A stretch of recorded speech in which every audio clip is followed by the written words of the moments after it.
Puji Tuhan, Shalom, Assalamualaikum warahmatullahi wabarakatuh. Om Swastiwastu, Namo Buddhaya, salam kebajikan, dan salam cinta damai dari saya Perianto Zamasi. Nah teman-teman, pada saat malam hari ini saya akan bagikan kepada kita semua bagaimana sebuah tanggapan dari Thailand ya, ketika Pak Kamarudin Simanjuntak ya emosi dan berteriak setelah selesai diperiksa sebagai tersangka ya. Dan teman-teman, tidak lagi berlama-lama, langsung saja saya akan bagikan kepada kita semua seperti apa yang ada di video berikut ini. Kita baru aja melihat bahwa Kamarudin Simanjuntak itu baru selesai dilakukan pemeriksaan di Bareskrim, status dia sebagai tersangka atas tuduhannya adalah penyebaran berita hoaks. Pada saat setelah selesai dilakukan pemeriksaan, kan Kamarudin ini didampingi sama 6 pengacaranya kalau nggak salah ya untuk melakukan pemeriksaan. Ada banyak kata-kata yang ngebuat kita bertanya-tanya, kok sebegininya ya proses mentersangkakan Kamarudin Simanjuntak itu relatif sangat cepat banget teman-teman. Kita akan coba lihat dulu cuplikannya. Ini aku lihat dari beberapa sumber, salah satunya adalah dari Irma Huta Barat ya. Prihatin, aku sangat prihatin. Tapi ya sudah, kita menghargai proses hukum di Indonesia. Kita pengen tahu nih, dari alat bukti yang ada 5, keterangan saksi, keterangan ahli, keterangan terdakwa, petunjuk, dan juga surat, apa sih yang ngebuat Bareskrim begitu percaya diri menentukan bahwa si Kamarudin adalah tersangkanya. Ini emosional banget, aku bisa melihat, karena mungkin Kamarudin tuh ngerasa malu ya, ngerasa bahwa kok bisa aku membela keadilan tapi malah jadi tersangka, karena kan statusnya dia juga sebagai pengacara ke istrinya dari Dirut Taspen itu teman-teman. Ini dia cuplikannya ya. Lalu saya menjawab karena ada yang bertanya begitu. Maksudnya di sini tadi untuk menguatkan atau membuktikan jawaban daripada Kamarudin di nomor 7E, kita sudah berikan tadi flash disk dan juga hard disk yang isinya itu adalah video mesum daripada Dirut PT Taspen. Tetapi penyidik menolak, katanya tidak ada hubungannya dengan perkara ini. Jadi kita jadi ada satu barang bukti ya, yang itu adalah dugaannya rekaman video intim dari Direktur Taspen tersebut, tetapi ditolak sama penyidik alasannya tidak ada hubungannya dengan kasus ini. Karena memang dari awal kan aku lihat beritanya pertama kali, ini mengenai 2 hal tentang uang yang 300 triliun katanya dipakai untuk pendanaan kampanye untuk Pilpres. Itu adalah dugaan yang pertama. Yang kedua, kan dikatakan bahwa ada perempuan-perempuan juga. Masa ini nggak menjadi salah satu bagian untuk alat bukti? Menurut aku juga unik ya. Kita coba nanti kita dengarkan dari keterangannya Bareskrim seperti apa. Karena kan ini dari pihak kuasa hukum dari Kamarudin Simanjuntak. Menjadi istilahnya menjadi bingung. Karena dia ini ditetapkan jadi tersangka, kita berhak dong memberikan bukti yang kita rasa meringankan daripada klaim kita. Tetapi penyidik sesuai dengan narasi video saya, ya, seorang Dirut Taspen memacari berbagai wanita, ketemu muslim dia, padahal dia Katolik, ketemu Kristen dia, ketemu Hindu, ketemu apa namanya, emosi banget ya Kamarudin. yang lain dia kesannya saudara banget. Itulah videonya, perkataan saya. Tapi penyidik ketakutan menerima bukti kita itu. Didapatkan dari jam 4 sampai jam 8. Terus ini mungkin dia dengan Dirut Taspen. Kita udah ini dulu. Itulah saudara-saudara. Setelah dulu Kamarudin. Yang penting sudah diterima. Soal masalah tadi pertanyaan dari penyidik. Ini sangat mengundang pertanyaan. Kasian ya. Berarti apa? Penetapan tersangka itu kan minimal 2 alat bukti. Ya, 2 alat. Panggil, bukan dibujuk. Aduh. Nah, kemudian Handphoneku error lagi. 29 institusi kepala negara tadi, mulai presiden, wakil presiden, menteri-menteri terkait, komisi 3, komisi 6. Minta keterangan. Belum minta belum? Belum. Jadi atas dasar apa saudara menjadikan saya tersangka? Atas dasar apa? Ini buktinya valid. Nah, kemudian mengenai bukti. Ini sudah dipaparkan di sini. Gila ya.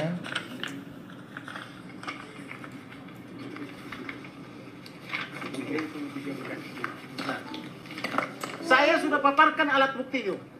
Tapi ketika diberikan alat buktinya, bolak-balik rapat. Akhirnya barusan dibilang, untuk sementara kami belum butuh. Sudah ada butuh atau apa? Anda penyidik Polri atau bukan? Saya bilang begitu. Bisa nggak itu jadi obstruction of justice? Obstruction justice jelas.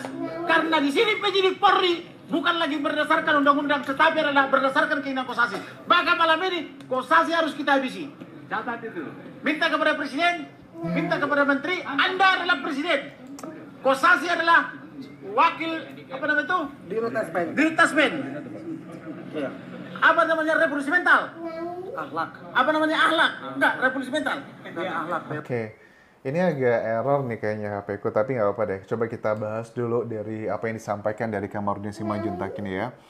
Jadi dari statement yang Kamarudin Simanjuntak ini mengisyaratkan bahwa penetapan dirinya sebagai tersangka itu kok terlalu terburu-buru. Misalnya dikatakan bahwa kenapa sih kalau ada statement saya yang dinilai mencurigakan, misalnya kayak ada perempuan-perempuan yang berhubungan dengan direktur Taspen tersebut, itu kenapa tidak diperiksa? Katanya alasannya kami sudah panggil tapi mereka tidak datang loh. Terus kok tidak dilakukan cross check terlebih dulu gitu, tapi langsung menjadikan Kamarudin Simanjuntak sebagai tersangka. Ini ada potensi kuat akan masuk ke pra-peradilan sih teman-teman. Ada yang tadi Kamarudin juga sempat emosional ya mengatakan bahwa wah ini kayaknya penyidik takut banget ya sama direktur utama Taspen ini ya. ASN Kosasi. Kita sih jujur belum mendengarkan keterangan dari Bareskrim ya, karena ini adalah pemeriksaan pertama, tapi paling nggak dari yang pertama ini kabar baiknya Kamarudin tidak ditahan. Jadi Kamarudin tidak dilakukan penahanan, karena kan dari pagi tadi sampai malam sekitar jam 10 itu ada 400-an orang yang menunggui Kamarudin pada saat diperiksa di Bareskrim. Dari 400-an tersebut, 200-annya adalah pengacara teman-teman. Dan mereka pun memakai baju khas pengacara ya, karena ini adalah salah satu simbol ada apa dengan hukum di Indonesia, seorang pengacara yang membela kliennya, mendapatkan data-data dari kliennya, tetapi justru malah dijadikan tersangka.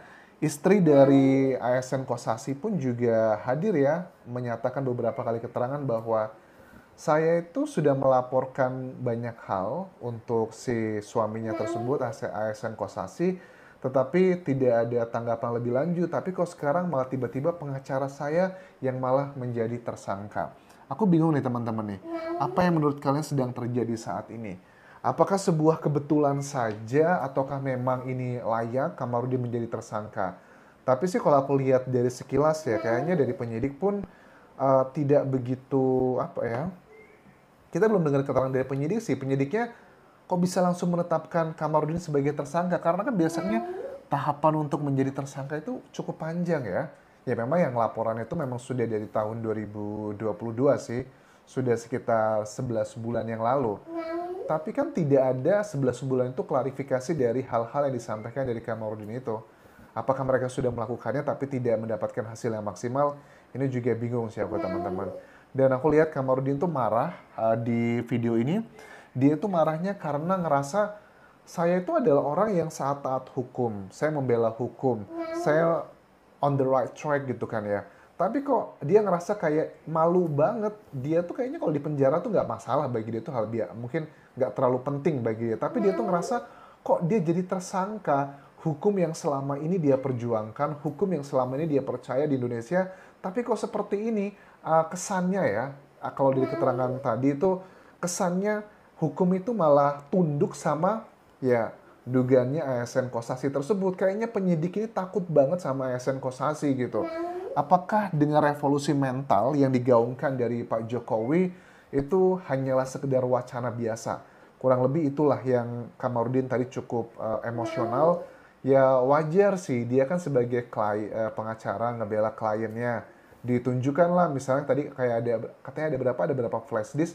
Aku nggak tahu itu apakah puluhan atau ratusan video yang menggambarkan ASN Kosasi dugaannya melakukan adegan-adegan yang romantis dengan istri-istrinya. Dugaannya adalah klaim seperti itu yang disampaikan dari Kamarudin Simanjuntak beserta tim kuasa hukum.